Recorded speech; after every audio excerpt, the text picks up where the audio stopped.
Hi friends, तुमच्या सर्वांचं स्वाद रेसिपीमध्ये अगदी खूप खूप मनापासून स्वागत करते। आज संडे आहे तर मग काहीतरी स्पेशल झालं पाहिजे।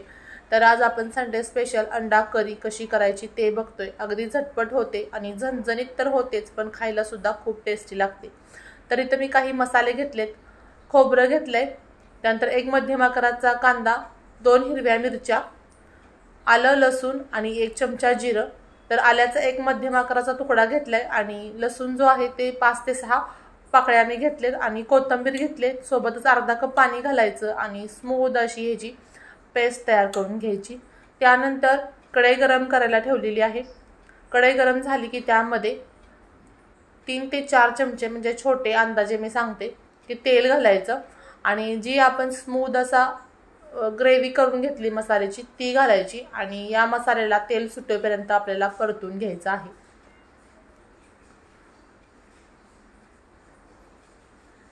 मी जी ही अंडा करी आहे ती 4 लोकांसाठी बनवत आहे, त्यामुळे हे मेजरमेंट मी जे सांगितले ते अगदी परफेक्ट आहे।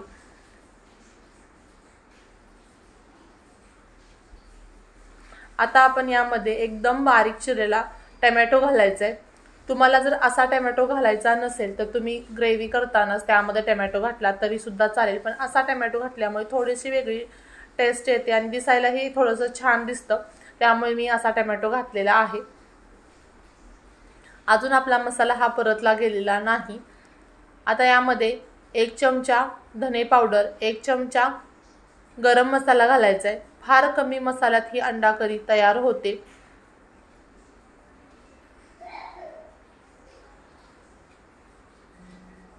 त्यानंतर कांदा लसूण मसाला आपल्या आवडीनुसार आपण कमी किंवा जास्त वापरायचा आहे।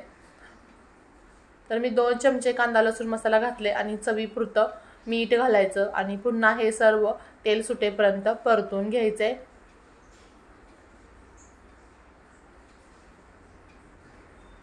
तेल आता आपल्या मसाल्याला सुटलेला आहे, तुम्ही बघू शकता। स्मूथ असा दिसतोय मसाला आपला, त्याचा कलर ही बदललेला आहे। आता आपण यामध्ये पाणी घालायचं। तर पाणी घातल्यानंतर मी 5 ते 6 मिनिटं हा रसा असाच शिजून दिला आणि त्यानंतर अंडी घ्यायची, मधून कट करायचे आणि त्या रशामध्ये घालायचे।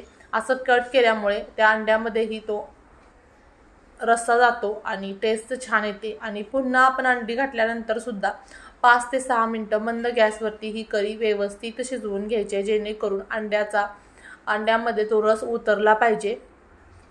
किंवा तुम्ही याला तेलामध्ये अंड्यांना थोडंसं फ्राय करून घातलं तरी सुद्धा चालेल। सोबतच मी विविध प्रकारच्या अंड्याच्या रेसिपी ऑलरेडी अपलोड केलेल्या आहेत। आता 5 ते 6 मिनिटं याला पुन्हा आपण शिजून देऊ। कलर तर खूप छान आलेलाच आहे, पण टेस्ट सुद्धा अगदी भन्नाट झालेली आहे। वरून थोडीशी कोथिंबीर भुरभुरायची आणि मस्तपैकी ही झणझणीत अशी आपली अंडा करी तयार झालेली आहे। मी तुम्हाला दाखवते, थिकनेस सुद्धा छान आलेला आहे। एकीकडे पाणी, एकीकडे अंडी, एकीकडे मसाला असं झालेलं नाहीये, तर तुम्ही बघू शकता। पुन्हा भेटूया अशाच नवनवीन आणि जायकेदार रेसिपी सोबत। तोपर्यंत बाय बाय।